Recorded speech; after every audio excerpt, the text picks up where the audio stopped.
మరి సమయంలో ఇంతవరకు పెద్దలు సామలయ్య గారు యేసుక్రీస్తు మాట్లాడినటువంటి మాటలలో ఒక మాటను గురించి మాట్లాడాడు.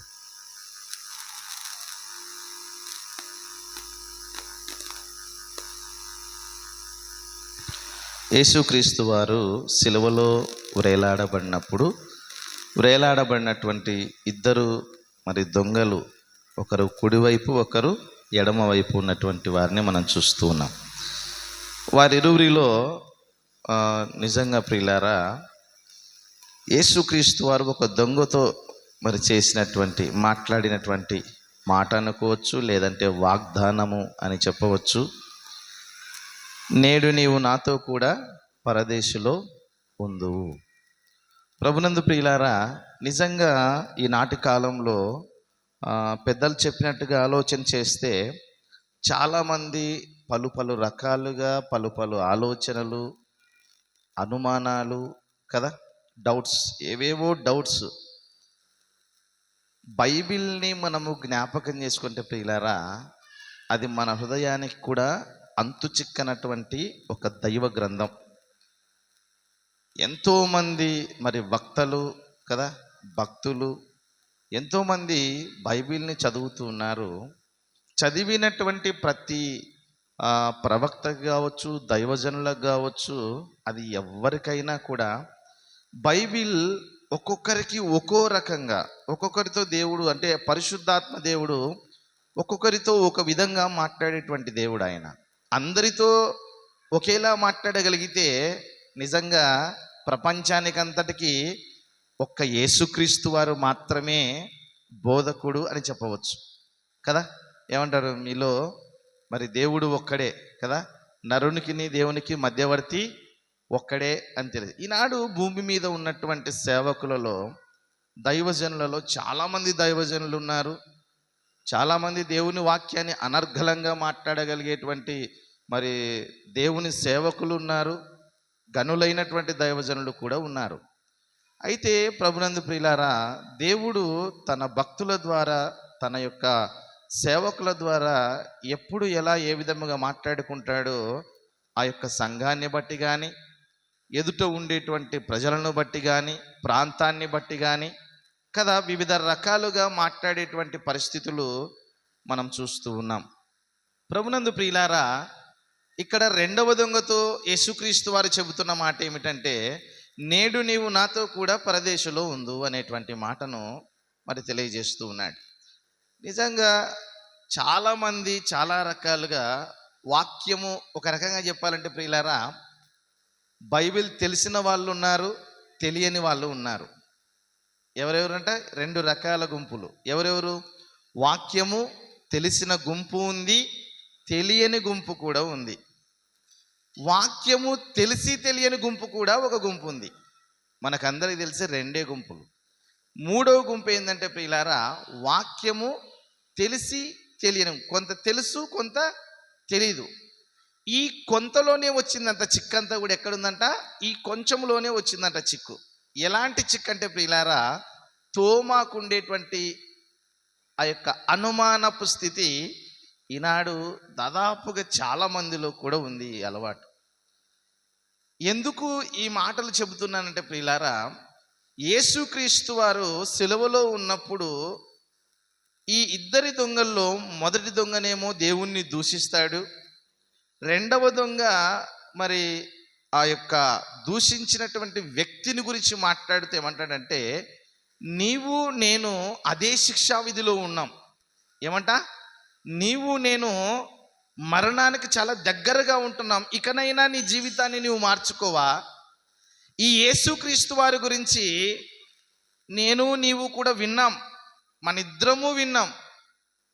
దొంగతనాలు చేసేవాళ్ళం, దోపిడీలు చేసేవాళ్ళం, అంటే ఎన్నో రకాలుగా మనలో మరి పాపములో మునిగిపోయేంతగా మరి మనం దొంగలమే.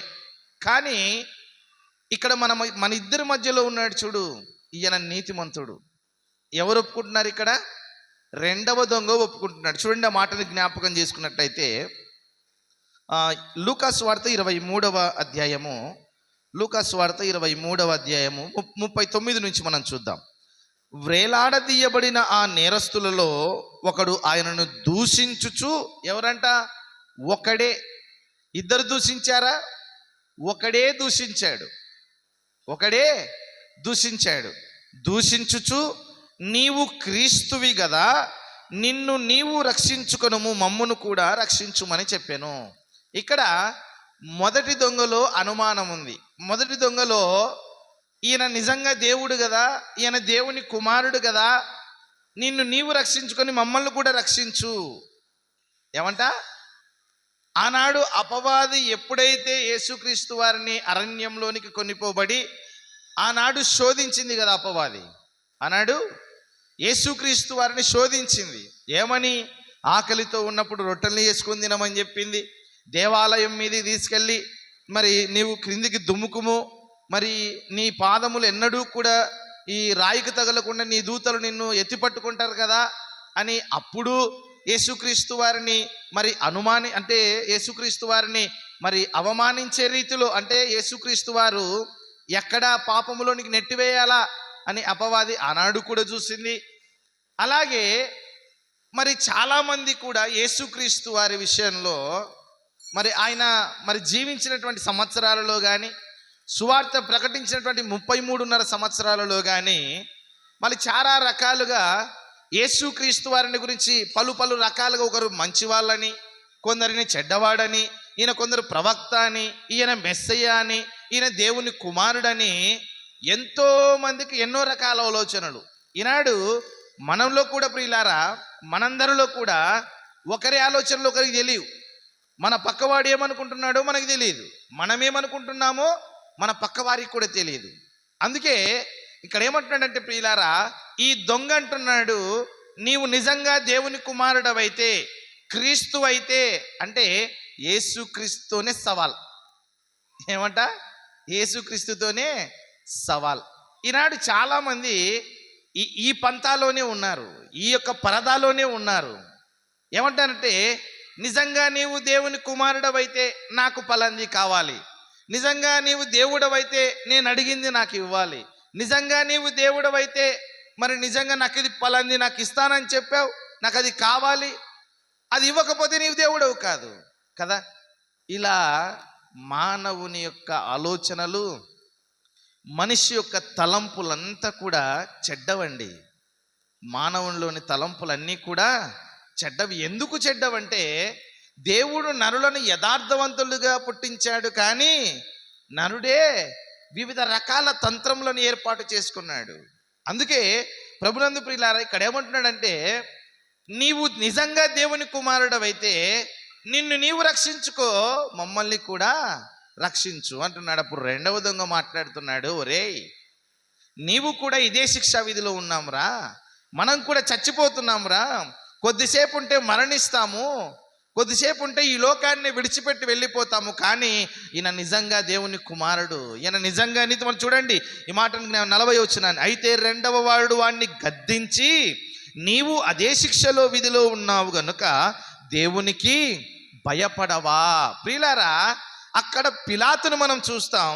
పిలాతు కూడా యేసుక్రీస్తు వారిని సిలువ వేయాలి అనుకున్నప్పుడు, యేసుక్రీస్తు వారిని అంటే ఎన్నో రకాలుగా ప్రయత్నాలు అయితే చేశాడు. యేసుక్రీస్తు వారిని విడుదల చేయాలని, ఈయనలో ఏ దుష్కార్యము నాకు కనబడలేదని, ఈయనలో ఏ దోషము నాకు కనబడలేదు, కాబట్టి ఈయనను ఎందుకు శిక్ష వేయాలి, ఎందుకు ఈయనని చంపాలి అని అంటే, యూదులు అంటారు, మాకు ఒక నియమము కలదు, ఆ నియమం ఏంటంటే దేవదూషణ చేసిన వారిని చంపాలి. అంటే దేవదూషణ చేస్తున్నాడని ఒక కారణం ఉంటే చాలు మాకు, అంతే. కాబట్టి నీవు శిక్షని అమలుపరచు, దాన్ని మేము కొనసాగిస్తామన్నట్టుగా యూదులు అంటున్నారు. మరి ఎందుకు చంపాలి అని అంటే, ఈయన దేవుని కుమారుడనని చెప్పుకొనుచున్నాడు. ఏంటంట? ఈయన దేవుని కుమారుడనని చెప్పుకొనుచున్నాడంటే అది నిజమే కదా. అందుకే పిలాతు భయపడ్డాడు, ఆ మాటకి భయపడిపోయాడు. అయ్యో, అప్పటిదాకా విడుదల చేయాలనుకున్నాడు, అప్పటిదాకా యేసుక్రీస్తు వారిని విడుదల చేస్తే బాగుండు, శిక్ష విధిస్తే సరిపోతుంది అనుకున్నాడు. కానీ వీళ్ళు మాత్రం ఏమంటున్నారంట, ఆయనను సిలువేయండి సిలువేయండి సిలువేయండి అని అరుస్తూ ఉంటే ఎందుకు చంపాలి అని అంటే ఈయన దేవుని కుమారుడు అని చెప్పుకొనిచునంటే ఆ మాటకు మరి ఎక్కువగా భయపడి ఏం చేశాడు ఆయన? వెంటనే చేతులు కడిగేసుకున్నాడు. ఏంటంట? ఈ నిరపరాధి రక్తమును గురించి నా మీదికి ఇక నాకు సంబంధమే లేదు, కాబట్టి మీరే చూసుకోండి అని చెప్పేశాడు. అలాగుననే ఇక్కడ కూడా రెండవ దొంగతో మొదటి దొంగతో ఏం మాట్లాడుతున్నట్టే, నీవు నేను అదే శిక్షా విధిలో ఉన్నాము, నీవు దేవునికి భయపడవా?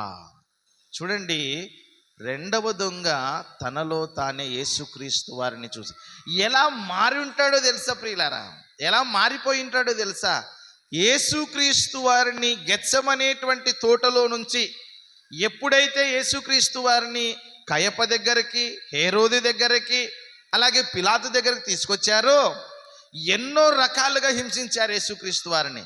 అరచేతుల్లో గుద్దారు, మొహం మీద గుద్దారు కదా, మొహం మీద ఉమ్మి వేశారు, తన వీపుని నాగలి చాలవలే దున్ని వేశారట. యెషయా భక్తుడు తెలియజేసినట్లుగా ఏం చేశారంట? నాగలి చాలవలే దున్ని వేశాడు. మనం చూస్తే యెషయా గ్రంథము 36వ అధ్యాయము 17వ వచనాన్ని మనం జ్ఞాపకం చేద్దాం. మన పాపములను మన తప్పిదములు ఆయన ఏం చేశాడు? తన వీపు వెనకకి నెట్టివేశాడంట ప్రియులారా. ఏం చేశాడంటే ఆయన వీపు వెనకకి నెట్టివేశాడు. చూడండి, యెషయా గ్రంథము 36వ అధ్యాయము 17వ వచనాన్ని చూద్దాం.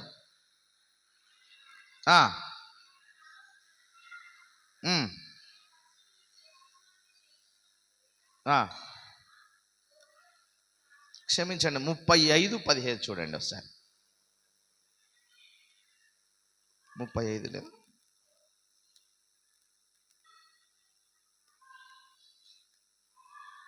యెషయా గ్రంథము 37వ అధ్యాయం చూడండి పిల్లలు ఒకసారి. 37 కానీ లేకుంటే క్షమించండి, 38వ అధ్యాయము 17వ వచనం చూడండి. యెషయా గ్రంథం 38వ అధ్యాయం 17వ వచనం. మిక్కటమైన ఆయాసము నాకు నెమ్మది కలుగుటకు కారణమాయెను, నీ ప్రేమ చేత నా ప్రాణమును నాశనమగు గోతి నుండి విడిపించితివి, నీ వీపు వెనుక తట్టు నా పాపములన్నీయు నీవు పారవేసితివి.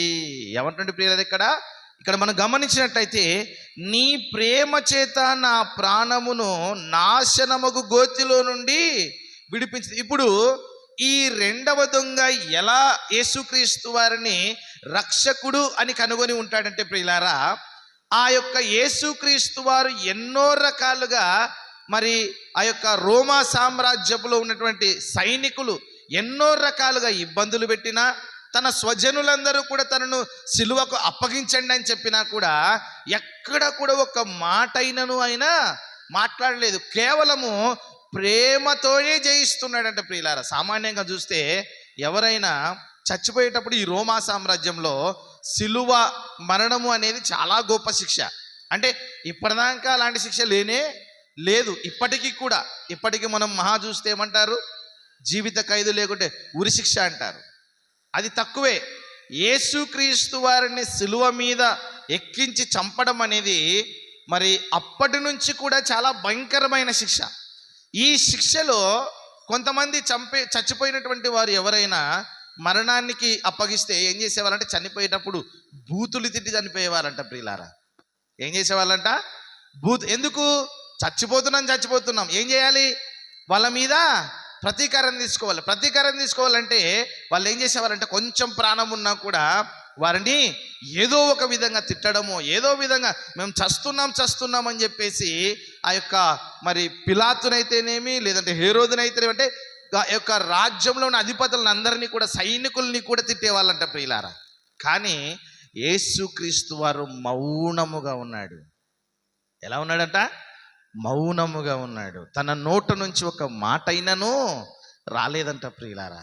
ఉమ్మి వేసిన వారు ఉన్నారు, పిడిగుద్దులు గుద్దిన వారు ఉన్నారు, కొరడాల చేత కొట్టి తన చర్మమును నాగలి చాలవలే దున్నబడినటువంటి స్థితిని కూడా యేసుక్రీస్తు వారు చూశారు. ఇంకా చెప్పాలంటే ప్రియులారా, ఎప్పుడైతే యేసుక్రీస్తు వారి యొక్క శరీరాన్ని నాగలి చాలవలే దున్నేస్తామో మనం గమనిస్తాం, ఎప్పుడైనా ఒకవేళ పురుషులకైనా కానీ పురుషులకు తెలిసిండొచ్చు ఈ విషయం, ప్యాంట్లు వేసుకునేటువంటి వాళ్ళకి ఏంటంట, ఎక్కడైనా మోకాళ్ళ దగ్గర గాయమైతే, మోకాళ్ళ దగ్గర కింద పడి గాయమైతే ఏం చేస్తారు? మామూలుగా ప్యాంట్ వేసుకుంటారా? వేసుకుంటారా? ప్యాంట్ వేసుకోరు. ఎందుకు? ఆ ప్యాంట్ వేసుకోవడం వల్ల ఏమవుతుంది? ఆ గాయానికి మరలా రాపిడి, అంటే అది తలిగి మరలా రక్తం గారడము, లేకంటే గాయం ఇంకా పెద్దగా కావడము కదా, రక్తం ఇంకా కారిపోవడమో ఇలా జరుగుతుంది. కానీ యేసుక్రీస్తు వారిని అంతగా హింసించిన తర్వాత కూడా తన శరీరాన్ని రోమా సామ్రాజ్యంలో వాళ్ళ దగ్గర ఉన్నటువంటి కొరడాలు ఎలా ఉంటాయంటే ప్రియులారా, మీకు చెప్పాను ఇంతకుముందు, తోలుతో చేసినటువంటి కొరడాలు. ఆ తోలుతో చేస్తే ఆ తోలు జడలల్లినట్లుగా అల్లబడి ఆ దానిల లోపల జంతువుల యొక్క ఎముకలు బాగా సానబట్టి, మరి ఆ యొక్క చెలకొండ అంటారు కదా దానిని, దానిలో మధ్యలో పెట్టేసి ఒక్కసారి వీపు మీద కొడితే ఆ యొక్క ఎముక శరీరంలోనికి కూర్చబడి అలా లాగితే చర్మముతో పాటు రక్తము కూడా చిట్లి బయటకు వస్తుందంట ప్రియులారా. అలా ఒకటి కాదు, ఒక్కొక్క చెరకోలకి దాదాపుగా 5 జడలు ఉంటాయంట ప్రియులారా. ఒక్కొక్క జడకి దాదాపుగా 6-7 కొంకిలు ఉంటాయంట ఎముకలు. ఒక్కసారి కొడితే ప్రియులారా అలా చర్మం ఊడొచ్చేస్తుంట. అలాంటి చర్మం మీద యేసుక్రీస్తు వారికి ఏం కలిగించారో తెలుసా? వస్త్రాన్ని వేశారు ప్రియులారా. ఏమేశారు? వస్త్రాన్ని వేశారు. అది ఎలాంటిది? గోనెపట్ట లాంటి వస్త్రం. ఏంటంట? గోనెపట్ట. మనం ఏం చేస్తాం? గాయం తగిలితే ముతుక గుడ్డ కట్టండి అంటారు, ఏదో మెత్తని గుడ్డ కట్టండి అని అంటారు కదా, గాయానికి ఇబ్బంది కలగకుండా. కానీ యేసుక్రీస్తు వారి యొక్క గాయానికి ఏమేశారు తెలుసా? గోనెపట్ట లాంటి వస్త్రాన్ని ఇచ్చేశారు, నిలువుటంగి. అది యేసుక్రీస్తు వారికి తలిగించి అటు ఇటు అటు ఇటు అటు ఇటు ఊపి మరి ఎక్కువ రక్తం కారణంతగా యేసుక్రీస్తు వారిని హింసించారంట ప్రియులారా. అంతకు ముందు ఎన్నడూ కానీ ఇప్పటిదాకా కానీ ఎప్పుడు కూడా జరగనటువంటి మరణశిక్షను యేసుక్రీస్తు వారికి వేశారు. అప్పటికీ యేసుక్రీస్తు వారి తన నోటి నుంచి ఒక్క మాట అయినను రాలేదు కదా. నోరు తెరువలేదా ఏ ప్రేమ, బదులు పలుకలేదా ఏ ప్రేమ, నోరు తెరువలేదా ఏ ప్రేమ, బదులు పలుకలేదా ఏ ప్రేమ. ఎవరి కోసం అండి ఇదంతా? ఎవరి కోసం ఇదంతా? ఈ జగతి కోసం, ఈ జనుల కోసం, ప్రజలందరి కొరకు, భూమి మీద ఉన్న సర్వమానవాళి పాప పరిహారార్థ నిమిత్తమై యేసుక్రీస్తు వారు సిలువలో బలియాగమైపోతున్నారు. అంతటి ప్రేమను చూచినటువంటి దొంగ మారు మనసు పొందేశాడండి. ఏం చేశాడట? మారు మనసు సిలువలోనే కలిగిందంట ప్రియులారా. అందుకే ఏమంటాడంటే ప్రియులారా, నీకు దేవునికి భయపడవా? మనకైతే ఇది న్యాయమే అంటే, మనకైతే ఇది న్యాయమే అంటే అక్కడ ఏమంటున్నాడు? నేను పాపిని అని ఒప్పుకుంటున్నాడు. ఏమంట?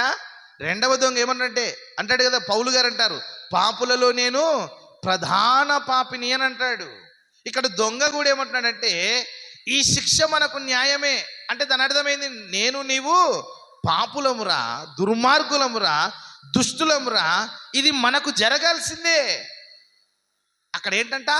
యేసుక్రీస్తు సాక్షాత్తు దేవుని కుమారుడును రక్షించేవాడైనటువంటి యేసుక్రీస్తు వారి ఎదుట ఒప్పుకుంటున్నాడు ఈ మాట, ఇది మనకు న్యాయమే, మనం పాపులమే.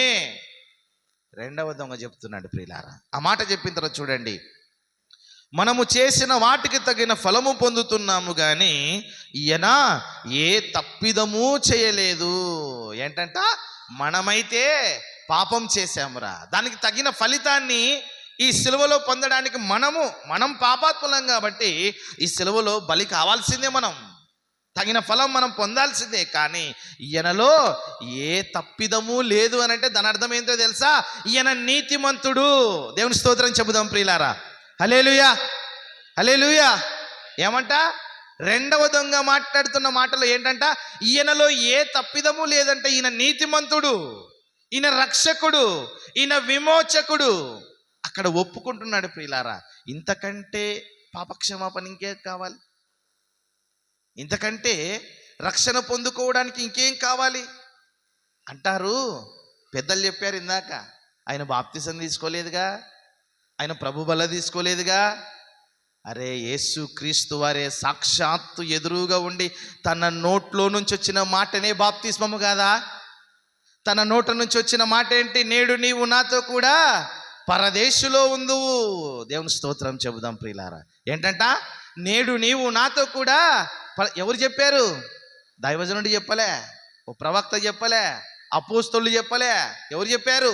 సాక్షాత్తు దేవుని యొక్క రాజ్యాన్ని అనుగ్రహించేటువంటి దేవాతి దేవుని కుమారుడు, సజీవుడైన, తిరిగి లేచి పునరుద్ధానుడై తిరిగి లేచినటువంటి యేసుక్రీస్తు వారే చెప్తున్నారు, నేడు నీవు నాతో కూడా. దొంగ అంటున్నాడు, అయ్యా నీ రాజ్యముతో వచ్చినప్పుడు నన్ను జ్ఞాపకం చేసుకో. ఏమంట? మనం పాపులమే, ఒకసారి ఒప్పుకున్నాడు. మనకు తగిన ఫలితం ఇది తప్పదు అని ఒప్పుకున్నాడు. శిక్ష మనకు తప్పదు అనుకున్నాడు. మూడవది, ఈయనలో ఏ తప్పిదము లేదు అని అన్నాడు. ఈయన నీతిమంతుడు. ఆ తప్పిదము లేదు అని అంటే ఆయన నీతిమంతుడు, లోకరక్షకుడు, పాపాన్ని క్షమించే దేవుడు అని ఒప్పుకున్నాడు.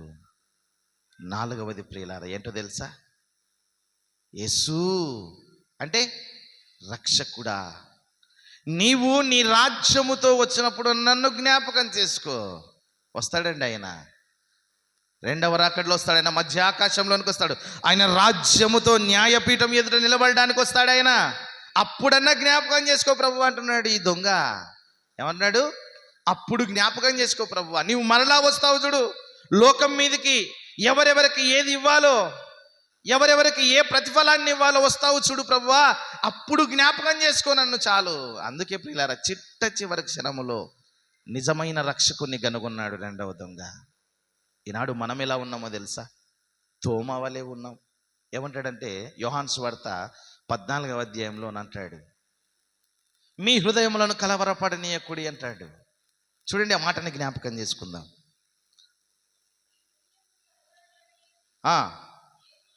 దేవుని యందు విశ్వాసం ఉంచుచున్నారు, నా యందును విశ్వాసం ఉంచండి. నా తండ్రి ఇంట అనేక నివాసములు గలవు, లేని ఎడల మీతో చెప్పుదును, మీకు స్థలము సిద్ధపరచ వెలుచున్నాను. నేను వెళ్ళి మీకు స్థలము సిద్ధపరిచిన ఎడల నేనుండు స్థలములో మీరును ఉండులాగున మరలా వచ్చి నా యొద్దనుంటకు మిమ్మల్ని తీసుకొని పోదును. నేను వెలుచున్న స్థలమునకు మార్గము మీకు తెలియనని చెప్పాను. ప్రియులారా, ఇక్కడ తన శిష్యులతో మాట్లాడుతుంటున్నాడు. ఇదిగో నేను వెళ్ళిపోతున్నాను, ఇంకొంతకాలం నేను మీతో పాటు ఉంటాను. ఇదిగో మనుష్య కుమారుడు దొంగల చేతికి అప్పగింపబడతాడు, సిలువ వేయబడబడతాడు, మరలా తిరిగి మూడవ దినాన తిరిగి లేస్తాడు. నేను వెళ్ళి మీకు మేలు ఆదరణకర్త మీ మధ్యలోనికి వస్తాడు చెప్పాడండి. శిష్యులకు అన్నీ చెప్పాడు. నేను వెళ్తాను, వెళ్ళి మీ కొరకు స్థలాలు సిద్ధపరుస్తాను. ఆ స్థలాలు సిద్ధపరిచి అక్కడ నేనుండు స్థలములో, నేను ఎక్కడైతే ఉంటానో, తండ్రి కుడిపార్శ్వమున నేను ఎక్కడైతే ఉంటానో ఆ పరలోక రాజ్యంలోనికి మిమ్మల్ని అందరినీ తీసుకుపోవడానికి నేను మరలా వస్తాను. యేసుక్రీస్తు వారి మాట చెబుతూ ఉంటే, నేను వెళ్ళే మార్గము మీకు తెలుసు అని చెప్తున్నాడు. ఏమంటంట? నేను వెళ్ళే మార్గం మీకు తెలుస్తుంది అని చెప్తున్నాడు. కానీ తోమా అంటున్నాడు, చూడండి ఆ మాటని 4వ వచనాన్ని చూద్దాం, 5వ వచనాన్ని. అందుకు తోమా, ప్రభువా ఎక్కడికి వెళ్ళుచున్నావో మాకు తెలియదే. ఒక్క మాట ఏంటంట? తోమా అడుగుతున్నాడు, ప్రభువా నీవెక్కడికి వెళ్తున్నావో మాకు తెలియదే. యేసుక్రీస్తు వారితో ప్రయాణం చేశాడు తోమా. యేసుక్రీస్తు వారు ఎన్నో ఉపమానాలు చెప్పాడు. తండ్రిని మహిమపరుస్తున్నానని చెప్పాడు, తండ్రి రాజ్యంలో నేనుంటానని చెప్పాడు, నన్ను గన్న తండ్రే నన్ను ఈ లోకంలోనికి పంపించాడని చెప్పాడు. ఎన్నెన్నో రకాలుగా చెప్తే కూడా తోమాలో అనుమానం అలానే ఉంది. ఏమంట? తోమాలో అనుమానము అలాగే ఉంది. అందుకే ఇక్కడ ఏమంటాడు, నీవెక్కడికి వెళ్తావో మాకు తెలియదు కదా ప్రభువా. యేసుక్రీస్తు వారు అంటాడు, నేనే మార్గము సత్యము జీవము. ఏమంట? చూడండి 6వ వచనాన్ని. యేసు నేనే మార్గమును సత్యమును జీవమును, నా ద్వారానే తప్ప ఎవడును తండ్రి యొద్దకు రాడు. మీరు నన్ను ఎరగకుంటే తండ్రిని ఎరిగి ఉంటే తండ్రిని ఎరిగి ఉందురు. ఇప్పటి నుండి మీరు ఆయనను ఎరుగుదురు, ఆయనను చూచి ఉన్నారని చెప్పాను. అప్పుడు ఫిలిప్పు, ప్రభువా తండ్రిని మాకు కనబరచండి. ఇక్కడ తోమా, ఫిలిప్పు తన శిష్యులు ఏమంటున్నారంట? తోమా అన్నాడు, నీవెక్కడికి వెళ్తావో మాకు తెలియదు కదా ప్రభువా. ఫిలిప్ అన్నాడు, తండ్రిని మాకు కనబరచండి ప్రభువా. యేసుక్రీస్తు వారు ఏమంటున్నాడు తెలుసా? నన్ను ఎరిగి ఉంటే నా తండ్రిని ఎరిగి ఉన్నట్లే, నన్ను చూస్తే నా తండ్రిని చూసినట్లే. ఒక మాట సమాజంలో సాధారణంగా మాట్లాడుకునే మాటని మీకు తెలియజేస్తాను. నిద్రపోతున్నారు అందరూ? నిద్రపోయే వాళ్ళు ఒకసారి హల్లెలూయా చెప్పదాం. Very good. ఎంతమంది నిద్రపోతారు? చాలా మేలే, వెరీ గుడ్. హల్లెలూయా. నిద్రపోయే వాళ్ళు మాత్రమే చెప్పండి హల్లెలూయా.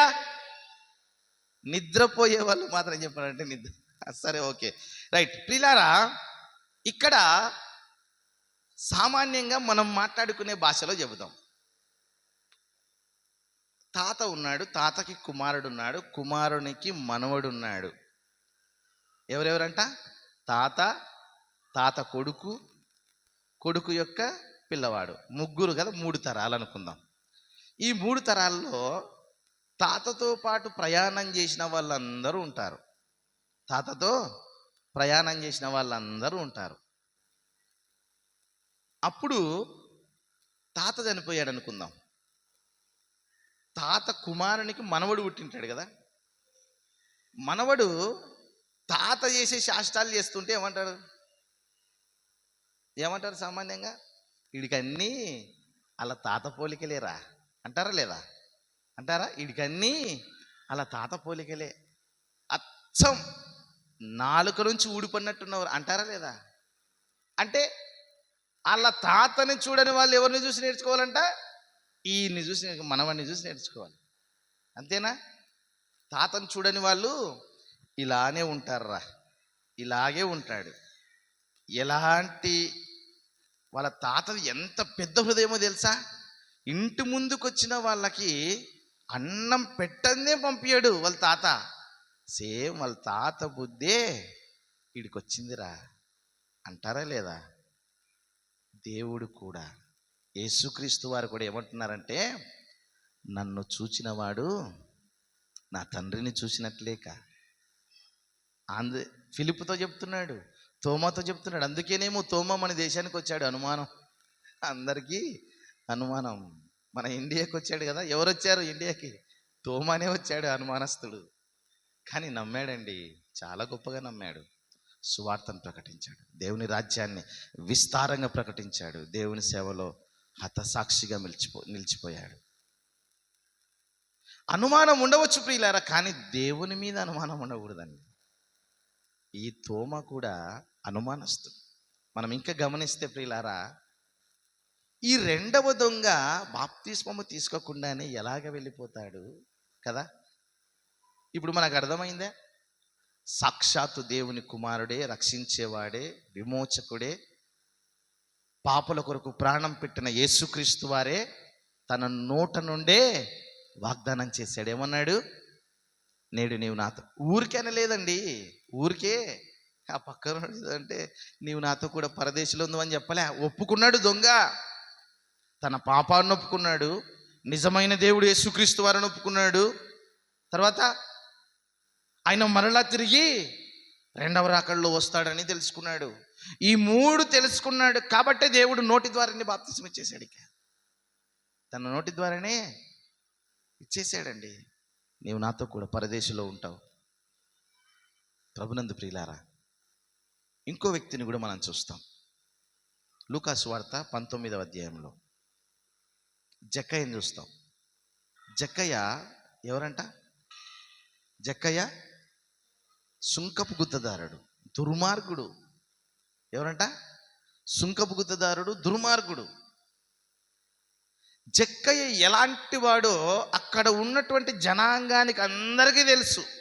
చూడండి, ఆ మాటని జ్ఞాపకం చేసుకుందాం. 19వ అధ్యాయం, లూకా సువార్త 19వ అధ్యాయం 1వ వచనాన్ని మనం చూద్దాం. ఆయన సంచరించుచు యెరికో పట్టణములో ప్రవేశించి దాని గుండా పోవుచుండెను.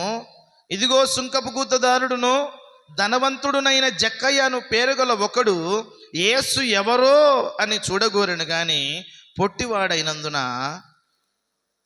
జనులు గుంపు కూడింట వలన చూడలేకపోయాను. ఈయన ఎవరంట? సుంకపు గుత్తదారుడు. ఇంకా మనం చూస్తే ప్రియులారా, కింది మాటలు మనం చూస్తాం. 7వ వచనాన్ని మనం చూద్దాం. అందరూ అది చూచి, ఏది చూసి? జక్కయ్య దగ్గరికి యేసుక్రీస్తు వారు వచ్చి, జక్కయ్య త్వరగా దిగుము, నేడు నేను నీ ఇంట ఉండవలసి ఉన్నది. ఏం చెప్పాడంట? జక్కయ్య త్వరగా దిగుము, నేడు నేను నీ ఇంట ఉండవలసి ఉన్నది. అది చూచి ఏమంట? చూడండి, ఇప్పుడు చదవండి. ఈయన పాపి అయిన మనుషుని యొద్ద బస చేయవలెనని చాలా సనుగుకొనిరి. ఈనాడు పాపి ఎలా మారుతాడో తెలుసా?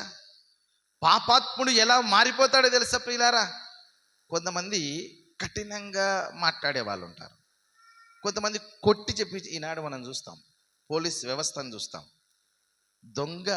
దొంగతనం చేశాడని ఒప్పుకోకపోతే ఏం చేస్తారు? లాఠీ తీసుకొని జైల్లో వేసి కొడితే 3rd డిగ్రీ కదా, ఎట్టకేలకి వాడు చెప్పే వరకు తీసుకొని వస్తారు. ఇంకో మార్గం ఉంది ప్రియులారా. ఒక దొంగ కానీ, ఒక పాపి కానీ, ఒక దుర్మార్గుడు కానీ, నరహంతకుడు కానీ, దుష్టుడు కానీ మారడానికి ఇంకో మార్గం ఉంది. ఆ మార్గం ఎవరు చూపించారంటే యేసుక్రీస్తు వారు చూపించారు ప్రియులారా. దేవుని స్తోత్రం చెబుదాం. హల్లెలూయా. ఎవరు చూపించారు ఆ మార్గం? యేసుక్రీస్తు వారు తన ప్రవర్తన చేత, తన మార్గము చేత ఆయన చూపించాడండి. ఏమంట? అందరూ అనుకున్నారు అడు దొంగ, అడు పాపి, అడు దుర్మార్గుడు, అడు ఒకటి దగ్గర రూపాయి తీసుకోరంటే 10 రూపాయలు తీసుకుంటాడు, అంతటి దుర్మార్గుడని లోకమంతా తిట్టిపోస్తున్నా కూడా యేసుక్రీస్తు వారు సరాసరి వాడి దగ్గరికి వెళ్ళిపోయాడు. ఎవరి దగ్గరికి వెళ్ళిపోయాడు? సరాసరి ఆడి దగ్గరికి వెళ్ళిపోయాడు. ఎవరి దగ్గరికి? జక్కయ్య దగ్గరికి. పాపాత్ముడైన జక్కయ్య దగ్గరికి వెళ్ళిపోయాడు. వెళ్ళిన వెంటనే ప్రియులారా, ఒకవేళ జక్కయ్య అనుకోవచ్చు కదా, నేను ఇంత దుర్మార్గుణ్ణే, నేను ఇంత దుష్టుణ్ణే, ఇంత పాపినే యేసయ్య తలుచుకున్నాడంటే గొప్ప గొప్ప వాళ్ళ ఇంట్లోకి వెళ్ళిపోవచ్చు. నాలాంటి పాపాత్ముడు, నాలాంటి దుర్మార్గుడు నా దగ్గరకు వచ్చాడా యేసుక్రీస్తు వారు? నా దగ్గరకు వచ్చాడా? పిల్లరా, ఈనాడు లోకమంతా నిన్ను ఒంటరిని చేసినా భయపడొద్దు, లోకమంతా నిన్ను వేలెత్తి చూపించినా కూడా భయపడొద్దు. ఎందుకంటే యేసుక్రీస్తు వారు నీలాంటి వారి కొరకే వచ్చాడు, నాలాంటి వారి కొరకే వచ్చాడు, పాపాత్ముల కొరకే వచ్చాడండి ఆయన. అందుకే జక్కయ్య దగ్గరికి వెళ్ళిపోయాడు. ఈనాడు నేను నీతిమంతుణ్ణి అని గర్వంగా చెప్పుకుంటున్నావేమో కానీ పాపాత్ముడనయ్యా అని ప్రభు పాదాల చెంత మోకారించి ప్రార్థన చెయ్యి. దేవుడిని పాపాన్ని క్షమిస్తాడు. అందుకే ఈ జక్కయ్య కూడా ఒకవేళ అనుకోయి ఉండొచ్చు తనలో తాను, ఇంతమందిని వదిలిపెట్టి యేసుక్రీస్తు వారు నా దగ్గరకు వచ్చారంటే నిజంగా నాలో మార్చుకోవాల్సినది ఉన్నది, నిజంగా మార్పు నాలో రావాల్సిందే అనుకున్నాడు ప్రియులారా. అనుకున్నాడు. వెంటనే ఏం చేశాడు తెలుసా? తను అన్యాయముగా సంపాదించిన సంపాదనలో ఇచ్చేసాడు. ఇక అందరికి ఇచ్చేసాడు. తీసుకెళ్ళిపోయిన యేసుక్రీస్తు అంత తోడే నా దగ్గరకు వచ్చినప్పుడు నాకు ఈ ఆస్తు లెక్కనా, ఈ అన్యాయంగా సంపాదించిందో లెక్కనా? పంచేశాడండి, అందరికి పంచేశాడు. అందుకే నేను కూడా చెప్పేది మీకు అందరికీ, మీ అందరికీ మీరు వినడం లేదంతే, గ్రహించడం లేదంతే, మీరు వినడం లేదు, గ్రహించడం లేదు. నేనేమంటున్నానంటే, సంవత్సరంలో ఒక్కసారైనా మీ ఇంటి దగ్గర ప్రార్థన పెట్టుకోండి. యేసుక్రీస్తు వారు మీ ఇంటి గడప దొక్కుతాడు. ఒకవేళ అన్యాయంగా సంపాదించింది ఏదైనా ఉందంటే మీకు తెలుసో తెలియకరో ఎక్కడో చోట ఏలు పెట్టింటారుగా, పంచిపెట్టండి. నీ ఇంట్లోనికి వచ్చినప్పుడు పెట్టండి. దాచేసుకుంటున్నామండి మనమంతా. తెచ్చిన సంపాదన అంతా దాచేసుకుంటున్నాం, కానీ అదంతా కూడా ఎలా ఎలా ఎక్కడ ఏ విధంగా వెళ్ళిపోతుందో కూడా తెలియడం లేదు మనకి. సమృద్ధి లేదు. ఎంత సంపాదించినా మన జోబుల్లో బొక్కలు పడిపోతున్నాయి, చిల్లులు పడిపోతున్నాయి. ఎందుకంటే ప్రియులారా, పెట్టేటువంటి దాతృత్వం మనలో లేదు. ఇచ్చే దాతృత్వం మనలో లేదు. మనలో రక్షణ లేదు. మనలో పాప క్షమాపణ లేదు. ఈ జక్కయ్య తన ఇంటికి యేసుక్రీస్తు వారు వచ్చిన వెంటనే సహృదయముతో ఏం చేశాడు చూడండి ప్రియులారా. జక్కయ్య నిలవడి, ఇదిగో ప్రభువా, నా ఆస్తిలో సగము బీదలకు ఇచ్చుచున్నాను. ఏమండి, ఇక్కడ అన్యాయంగా తీసుకున్న వాళ్ళ దగ్గరికే కాదు, అన్యాయంగా తీసుకున్న వాళ్ళకి 4 గంటలు చెల్లించాడు. అదే కాదు ప్రియులారా, తన ఆస్తిలో సగం ఏం చేశాడంట? సగం బీదలకు ఇచ్చేస్తున్నాడంట ప్రియులారా. తన ఆస్తిని సగం బీదలకు ఇచ్చేస్తున్నాను. చూడండి, ఆ మాట అంటున్నాడు చూడండి, ప్రభువా, నా ఆస్తిలో సగము బీదలకు ఇచ్చుచున్నాను. ఇక్కడ మనం ఇంకో మాట జ్ఞాపకం చేసుకుందాం.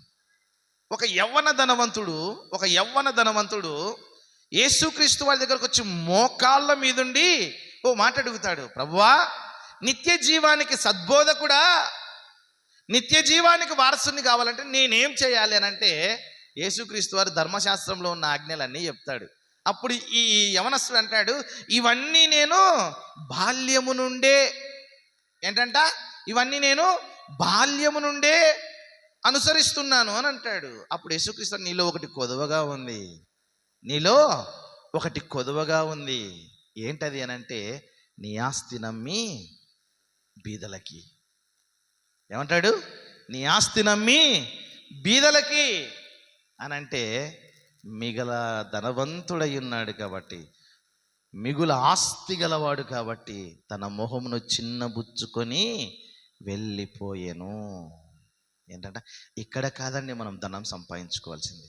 ఇక్కడ కాదండి మనం డబ్బులు బ్యాంకులలో, ఇళ్లల్లో, బీరువలలో దాచిపెట్టుకోవాల్సింది. ఇక్కడ కాదు. మన నీతి, మన ప్రవర్తన, మన యథార్థత, మన భక్తి పరలోక రాజ్యంలో దాపెట్టుకోవాలి. అన్నీ కూడా అక్కడ దాచిపెట్టుకోవాలి.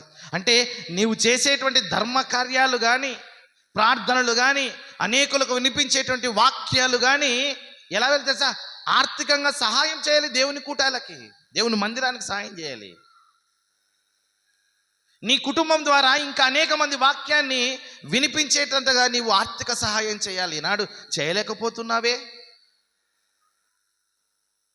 నీ ఇంటి దగ్గర ప్రార్థన పెట్టుకోండి అని అంటే, మాకెందుకులే, ఇంకా పాపములోనే ఉన్నావు కానీ పాపాన్ని విడిచిపెట్టడం లేదు. మనం జక్కయ్య అంటున్నాడు ఇక్కడ, ఏమంటున్నాడు చూడండి ప్రియులారా, ఏమంటున్నాడు అక్కడ, ఇదిగో ప్రభువా, నా ఆస్తిలో సగం బీదలకు ఇచ్చుచున్నాను.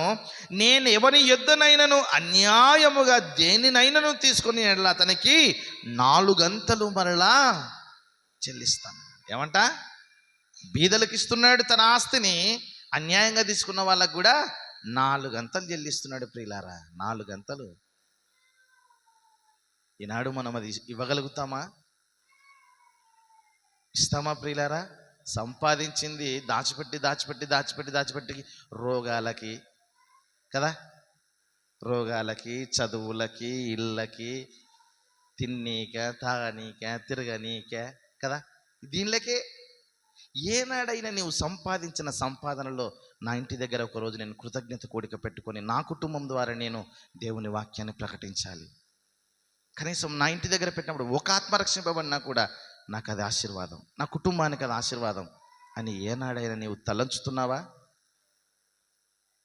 ప్రభునందు ప్రియులారా, నేను నిజంగా చెప్పాలంటే ఓ మాట చెప్తాను, మీరేమనుకోకూడదు. మరి మీరేమనుకుంటే ఓ మాట చెప్తాను ప్రియులారా. ఏమని అనుకుంటారా? నేను చెప్పనా? అస్సలు ఇంటి దగ్గర ప్రార్థన పెట్టుకుందామని చెప్పాల్సిందే మీరు. ఎవరు? మీరు. మీరు కాదులేండి, మీరు భక్తులు, మీరందరూ కూడా చాలా గొప్పవాళ్ళు. మీరందరూ నిజంగా చెప్తున్నాను నేను, మీరందరూ చాలా గొప్పవాళ్ళు. ఎవరు చెప్పాలి? ఎవరు చెప్పాలమ్మా? చెప్పండి, నోరు తెరిచి చెప్పండి ఒకసారి. ఎవరు చెప్పాలి? గట్టిగా చెప్పండి. ఒక్కసారి చెయ్యెత్తి చూపించండమ్మా. ఎవరు చెప్పాలి? మాకు అవసరమే లేదంటారా? ప్రియులారా, ఎందుకు చెప్తున్నానో తెలుసా ఈ మాట? మేం చెప్పాలి అని మిమ్మల్ని ఎందుకు అంటున్నానో తెలుసా? ఏదైనా కానీ భర్త చేసేది భార్య ప్రమేయం లేకుండా ఏది చెయ్యడు. భార్య ప్రమేయం లేకుండా ఏది చెయ్యడు. వింటే గింటే భార్య మాటని వింటాడు కానీ ఇంకా వేరే వాళ్ళ మాటలు వినడు. ఇది సత్యం. ఎందుకు తెలుసా? ఉదాహరణకు ఆదామవ్వని తీసుకోండి. ఒక్కడు ఒంటరిగా ఉన్నప్పుడు యేసుక్రీస్తు దేవుడు చెప్పాడు, నీవు ఈ చెట్ల ఫలాలు తినొద్దు అని చెప్తాడు. బాగుంటాడు అప్పటిదాకా, చాలా బాగుంటాడు, దేవుని మాట మీద నిలబడి ఉంటాడు. నిజంగా నా దేవుడు అది తినొద్దు అని చెప్పాడు కాబట్టి నేను తినను అని అన్నాడు. ఎప్పుడైతే తనకు సతీమణి, తన సహపాఠి వచ్చిందో, ఆ సహపాఠి ఏం చేసింది? అపవాది మాటలు విని తినకూడని ఫలాలను తీసుకొని తినడమే కాక తెచ్చి ఎవరికి ఇచ్చిందట? అప్పుడు భర్త ఏం చెప్పాలి? తెలివి ఉందా నీకు? తినొద్దని చెప్పాడు దేవుడు, నువ్వు ఎలా తింటావు అని అడగాలిగా. అడగలేక ఏం చేశాడు? అబ్బా, నా సహపాఠి ఇచ్చినప్పుడు నేను తినకుంటే ఎట్లా అనుకున్నాడు, తీసుకొని తిన్నాడు. ఆనాడు చేసిన పాపాన్ని ఈనాడు మీరైనా పోగొట్టండి అమ్మా. పోగొడతారా? పోగొడతారా లేదా? వింటున్నారా? గ్రహిస్తున్నారా? నా మాటలు అర్థమవుతున్నాయి మీ అందరికీ? అర్థమవుతున్నాయన్న వాళ్ళందరూ చేతులు ఎత్తాడు సరే. రైట్, దేవుని స్తోత్రం. ఒక్కరికి వినమన్నా చాలండి, నాకు సంతోషం. ఎందుకంటే దేవుడు ఒక్కరినే గురిపెట్టుంటాడు. ఆ ఒక్కరు ఎవరో మీరే తెలుసుకోండి. ఇప్పటికైనా మా భర్తలకు చెప్పి మేము ఎలాగైనా మా కుటుంబాలలో మేము ప్రార్థన పెట్టించుకుంటాం అన్న వాళ్ళు ఒకసారి ఏమ్మా మా మాట వినరంటారా? వినరా? ప్రియులారా, అది మనకు ఆశీర్వాదం. ఎన్నాళ్ళమ్మా ఈ భక్తి లేని జీవితాలు? ఎన్నాళ్ళు ఈ దొంగ భక్తి? ఎన్నాళ్ళు ఈ దొంగ భక్తి? చెప్పండి, మీరే చెప్పండి. కష్టమండి. ఈ జక్కయ్య తన ఆస్తిలో యేసుక్రీస్తు వారు ఇంట్లోకి రావడమే గొప్ప భాగ్యం అనుకున్నాడు. ఆయన ఎగెత్తి దుంకాడు కిందికి, సంతోషంతో కింది మేడి చెట్టు మీద నుంచి దిగేశాడు. యేసుక్రీస్తు వారిని సంతోషంగా ఇంట్లోనికి ఆహ్వానించడమే కాదు ప్రియులారా, తనలో మార్పు వచ్చింది. తనలో మార్పు రావడమే కాదు ప్రియులారా, ఆ మార్పు అనేక మంది బీదలకు సహాయం చేశాడు. తన ఆస్తిని పంచాడు. అన్యాయంగా తీసుకున్న వారికి 4 గంటలు ఎక్కువ ఇచ్చాడు. ఆ మాట చెప్పిన తర్వాత ప్రియులారా, యేసుక్రీస్తు వారికి ఒక గొప్ప మాట చెబుతున్నాడు చూడండి. అందుకు యేసు, ఇతడును అబ్రహాము కుమారుడే, ఎందుకనగా నేడు ఈ ఇంటికి రక్షణ వచ్చి ఉన్నది. దేవుని స్తోత్రం చెబుదాం ప్రియులారా. హల్లెలూయా. వెనకన ఉన్న వాళ్ళు చెప్పండి హల్లెలూయా. ముందున్న వాళ్ళ చేతులు దించండి ఒకసారి. వెనక ఉన్న దేవుని స్తోత్రం హల్లెలూయా. గట్టిగా చెప్పండి హల్లెలూయా. రైట్. ఏంటంట? ఇతడును అబ్రహాము కుమారుడే. ఎవరినంటే జక్కయ్యని. ఎవరు చెప్తున్నారు? యేసుక్రీస్తు సాక్ష్యం చెప్తున్నాడండి. ఎవరి మీద? జక్కయ్య మీద. ఇతడును అబ్రహాము కుమారుడే, ఎందుకనగా నేడు ఈ ఇంటికి రక్షణ వచ్చింది. రక్షణ ఇచ్చేవాళ్ళు ఎవరండి? దేవుడేగా, యేసుక్రీస్తేగా. మరలాంటి యేసుక్రీస్తు వారే రెండవ దొంగతో ఏం చెప్తున్నాడంట? నేడు నీవు నాతో కూడా పరదేశులో ఉండు అని చెప్పాడు. ఈనాడు నీవు ఒప్పుకుంటావా దొంగ వలె? ఆ రెండవ దొంగ చెప్పాడు, ఒరేయ్, మనం చేసిన పాపాలకి, మనం చేసిన దొంగతనాలకి, మనం చేసే అన్యాయాలకి, మనం చేసే అక్రమాలకి మనకు తగినదేరా ఇది. ఈయన నీతిమంతుడు, ఈయనలో ఏ తప్పిదము లేదు, ఈయన నిజంగా దేవుని కుమారుడు. ఆయన మరలా తిరిగి రాకడలో మరలా వస్తాడు. ఆయన నమ్మాడండి. ఈనాడు నీవు నమ్మగలుగుతున్నావా? నీవు నమ్మగలిగితే, ప్రభువా నీ సిలువ శ్రమలలో కూడా ఒక దొంగని రక్షించావు ప్రభువా, ఈనాడు నేను కూడా రక్షింపబడాలనుకుంటున్నాను, నా జీవితం కూడా మార్చుకోవాలనుకుంటున్నాను, నాలో ఉన్న ప్రతి పాపాన్ని ప్రభువా నీ ఎదుట ఉంచుకుంటున్నాను. ప్రార్థన చేద్దామా? అందరూ కూడా మోకరించి కళ్ళు మూసుకుందాం. అందరూ కూడా మోకరించి కళ్ళు మూసుకుందాం. నిజంగా ఒక నిరపరాధిని చంపేసినటువంటి మరి ఆనాటి యూదుల వలె ఈనాడు మనము కూడా మన తప్పిదమ్ముల వలె, హెబ్రీయులకు రాసిన పత్రికలు అంటాడు కదా, ఇందాక సామెలయ్య గారు చెప్పినట్లే 6వ అధ్యాయంలో, ఒకసారి వెలిగింపబడిన తర్వాత మన జీవితాలు ఎప్పుడు కూడా వెలుగుమయంగానే ఉండాలి. ఇక ఎక్కడ కూడా ఏనాడు కూడా ఆరిపోకూడదు మన జీవితాలు. ఏనాడు కూడా నాకటి మీద చెయ్యి పెట్టి వెనక తట్టి చుట్టువాడేవాడు కూడా పాత్రుడు కాదండి దేవుని రాజ్యానికి. నీవు రక్షింపబడి మరలా వెనక్కి వెళ్ళిపోతున్నావేమో, నీవెప్పుడు కూడా క్రీస్తు వైపు చూస్తూ నడవాలి. మన ఎదుట ఉంచబడిన పందెములో ఓపికతో పరిగెత్తాలి. ఈ లోక యాత్రలో మనం ఉంటూ ఉన్నాం. ఈ లోక యాత్రలో మనం ఉన్నామని మర్చిపోదు. ఈ లోకము మనకు శాశ్వతం కాదు. మనం పరదేశులం. పరలోక రాజ్యం మన కొరకు నిరీక్షిస్తూ ఉంది. ఎదురు చూస్తున్నాడు దేవుడు. మధ్యాకాశంలోనికి వస్తాడు. అప్పుడైనా దేవుడు నిన్ను కొనిపోబడాలని. ఇదిగో నీవు అనుకుంటున్నావేమో, నన్ను ఎవరు చూడడం లేదు, నన్ను ఎవరు నాతో మాట్లాడడం లేదు, నన్ను అందరూ దూషిస్తున్నారు, నేనెవరికి మంచివాడని కాదు, నా ఇంటి దగ్గరికి ఎవరు రారు, నాతో ఎవరు మాట్లాడరు, అందరూ నన్ను దూషిస్తున్నారు, నన్ను దుర్మార్గుడు అంటున్నారు, నేను పాపాత్ముడిని అంటున్నారు. కానీ ప్రభువా నీవు నాలాంటి వారి కొరకే వచ్చావని, నా కొరకే వచ్చావని ఈరోజు నేను తెలుసుకున్నానయ్యా. ఈరోజు నేను తెలుసుకున్నాను ప్రభువా, నేను పాపాత్ముడనని. ఇదిగో ఆనాడు అచ్చ జటమాంసితో అత్తరుతో యేసుక్రీస్తు వారి పాదాలు కడిగినటువంటి పాపాత్మురాలైన స్త్రీ కూడా ఇదే.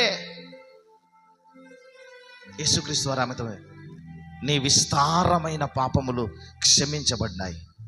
ఈనాడు నీ విస్తారమైన పాపములు, ఇదిగో లెక్కలేనన్ని పాపాలు చేశాం మనం ఈ లోకంలో. క్షణానికో పాపం చేస్తున్నాం, నిమిషానికో పాపం చేస్తూ ఉన్నాం, గడియ గడియకు పాపాలు చేస్తూనే ఉన్నాం. నీలాంటి నాలాంటి వారి కొరకు కాదా యేసుక్రీస్తు వారు సిలువ మరణం పొందింది? పాపాత్మురాలైన ఆ స్త్రీని క్షమించిన దేవుడు, జక్కయ్య ఇంటికి రక్షణనిచ్చిన దేవుడు, రెండవ దొంగకు పరదేశులో స్థానాన్ని ఇచ్చిన దేవుడు ఈనాడు నీకు ఇవ్వలేడు అనుకున్నావా? ఇస్తాడు. కానీ నీవు నమ్మాలి, నీవు విశ్వసించాలి. యేసుక్రీస్తు నా పాపముల కొరకు ప్రాణం పెట్టాడని నీవు నమ్మగలిగితే, విశ్వసించగలిగితే, దేవుడు నిజంగా నీ పాపాలు క్షమించే దేవుడిగా ఉన్నాడు. ఇకనైనా దేవుని ఎదుట నీ పాపాలు ఒప్పుకోగలుగుతావా? ఇకనైనా యేసుక్రీస్తు వారి యొక్క సిలువ వైపు చూస్తావా? మోకరిస్తాం. అందరూ కూడా మోకాళ్ళ మీద ఉందాం. అమ్మా, యేసుక్రీస్తు వారు ఉదయం 9 గంటలు మొదలుకొని మధ్యాహ్నం 3 గంటల వరకు సిలువలో వేలాడుతున్న యేసుక్రీస్తు వారి వైపు చూస్తూ కనీసం నీ మోకాళ్ళ బలాన్నైనా నీవు చూపించలేవు దేవుని కొరకు. అయ్యా, నా కొరకు సిలువలో ప్రాణం పెట్టావు కదయ్యా. ఎండలో మలమల మాడిపోతున్నటువంటి ఎండలో శరీరమంతా గాయముల చేత, రక్తముల చేత, తలపై ముళ్ళ కిరీటము చేత చెమట రక్త బిందువులుగా కారుతున్నంతగా యేసుక్రీస్తు వారు ప్రార్థన చేశారే.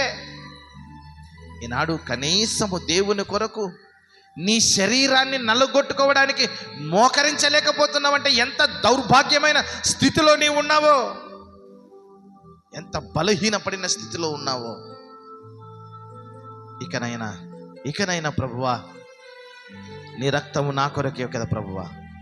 నేను విలువ పెట్టి కొనబడిన వాడను ప్రభువా. విలువ పెట్టి కొనబడిన రక్తము చేత విలువ పెట్టి కొనబడినటువంటి దానను అట్టి నన్ను ప్రభువా నా జీవితాన్ని మార్చండి. ఇదిగో రెండవ దొంగ ఎలాగైతే యేసుక్రీస్తు వారిని మరి తన సొంత రక్షకునిగా అంగీకరించాడు.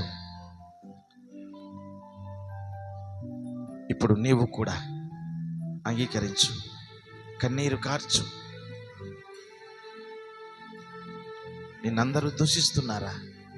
నా దేవుడు దూషించని దేవుడమ్మా. నిన్నందరూ అవమానిస్తున్నారా? నా దేవుడు నిన్ను అవమానించని దేవుడు కాదు. నిన్ను అవమానించడు, ఎప్పుడు ఆదరించే దేవుడు ఆయన. తన రెక్కల నీడలో భద్రపరిచే దేవుడు ఆయన. అట్టి దేవాతి దేవుని వైపు చూస్తావా? నమ్మగలుగుతావా? నా దేవుడు నా కొరకు ప్రాణం పెట్టాడని.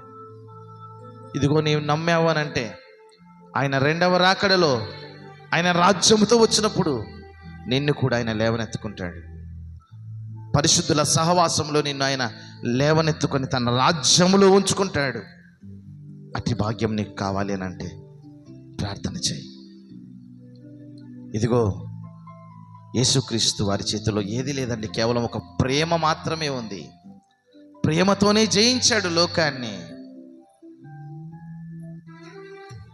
ప్రేమతోనే జయించాడు లోకాన్ని.